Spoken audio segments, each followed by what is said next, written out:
Alors bonjour, moi c'est Mathieu Gélin et je suis de la promo LBM 2012, donc la troisième promo, qui s'appelle les Pingus. Alors pour la troisième année, je suis parti en Angleterre, le nord de l'Angleterre, dans la ville de Newcastle upon Tyne. Alors j'ai choisi de faire le master AIV, donc approche interdisciplinaire du vivant. Et la raison pour laquelle j'ai choisi ce master, c'est qu'il se découpe de la manière suivante. Donc le premier semestre de la première année, donc on a des cours.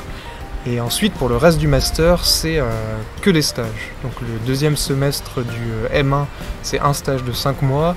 Et la deuxième année, c'est 3 stages de 3 mois qui se suivent les uns après les autres. Alors moi, l'intérêt principal que j'ai, c'est la biophysique. Donc moi, j'ai fait beaucoup de stages dans des labos de biophysique aux alentours de Paris. Et j'en ai fait un qui était un peu différent, voire complètement différent, puisque j'ai fait de la modélisation en agroécologie. Alors je suis en première année de thèse dans un laboratoire de biophysique sur Paris. Et j'étudie la physique des microtubules et plus précisément le positionnement du centrosome. La première chose que la licence m'a apporté, c'est l'interdisciplinarité, clairement. Avoir la capacité de jongler entre différentes matières et surtout en fait la capacité de pouvoir comprendre différents points de vue de différentes personnes. C'est très important. Moi là dans mon laboratoire j'ai des physiciens, des ingénieurs, des biologistes, des chimistes.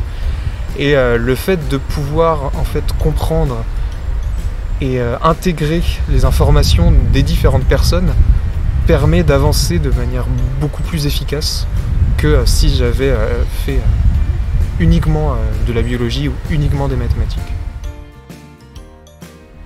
Ça peut paraître prétentieux, mais un conseil de vie, c'est il ne faut pas avoir peur de l'échec.